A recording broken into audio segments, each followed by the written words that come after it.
Salam planter Indonesia. Assalamualaikum warahmatullahi wabarakatuh. Kali ini kita berada di tanaman yang sudah menghasilkan, yang masih muda, di mana pada hari ini sudah mulai pemberlakuan sistem pruning, di mana bahwa kita akan mencoba yang biasanya Songgo 3, ternyata kita akan coba menggunakan Songgo 2, seperti yang disampaikan teman-teman di beberapa grup bicara tentang Songgo ini. Karena memang suatu hal harus dibuktikan, bicara tentang Songgo ini harus kita buktikan. Kenapa harus Songgo 3 kalau bisa Songgo 2? Nah, pada tanaman ini memang di video di depan udah terlihat bahwa memang ini adalah tanaman yang belum pernah ditunas. Artinya bahwa sistem tunasan belum masuk. Kalau kita sistemnya adalah Songgo 2 seperti ini, sistem pembayarannya gimana sih, dan sistem penunasannya gimana? Bahwa beberapa hal yang akan pengen disampaikan bicara tentang sistem penunasan. Yang pertama adalah panjang bekas potongan ini. Karena bahwa ketika tanaman kecil seperti ini dengan tunasan yang dilaksanakan seperti ini, maka yang pertama akan memudahkan pemanennya.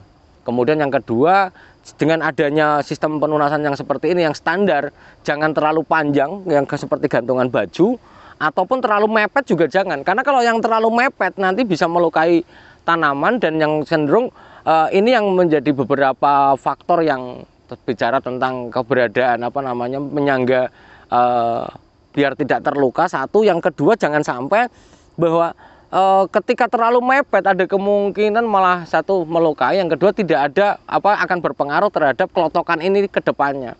Maka di dalam tanaman kelapa sawit biasanya ada yang sudah tanaman besar yang bekas tunasan, bekas potongan pelepah ini kok rontok menjadi kelotokan, ada yang tidak. Lah ini yang disinyalir kadang-kadang pemotongan terlalu mepet pada usia yang muda. Kemudian yang kedua, bicara tentang tunas ini, yang penting adalah songgonya. Kita berhitung di sini adalah songgonya kita buat Songgo 2 sedemikian rupa sehingga Songgo 2, sehingga memang mencoba pembagian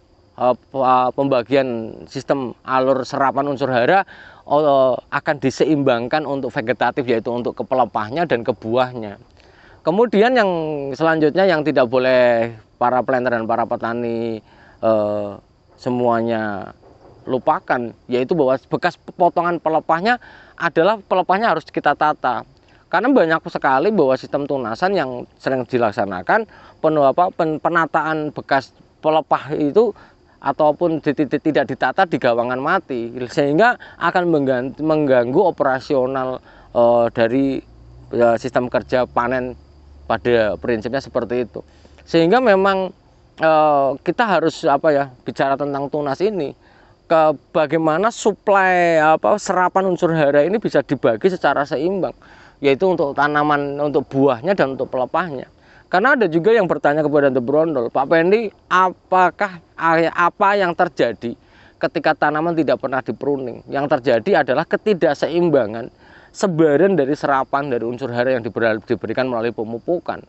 Karena bahwa pupuk yang kita serap, yang diserap oleh tanaman kita juga harus dibagi, diseimbangkan berapa akan diserap untuk pertumbuhan vegetatifnya. Karena vegetatif misalnya kayak pelepah akan berguna di dalam mekanisme fotosintesis yang akan menghasilkan tenaga untuk serapan selanjutnya, baik air maupun pupuk yang kita berikan.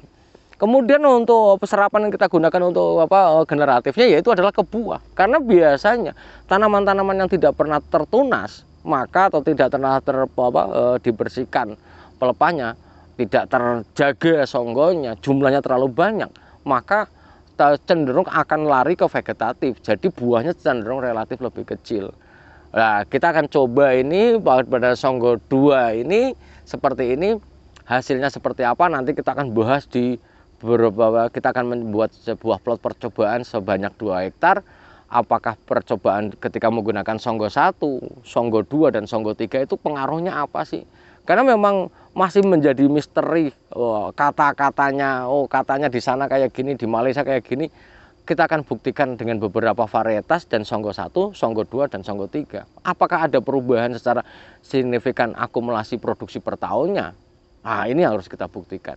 Mungkin itu aja dulu yang dapat saya sampaikan pada kesempatan kali ini. Intinya bahwa kelapa sawit membutuhkan pruning atau tunasan untuk merapikan, karena bahwa kerapian dari tunasan ini akan sangat memudahkan karyawan panen kita untuk melakukan panen.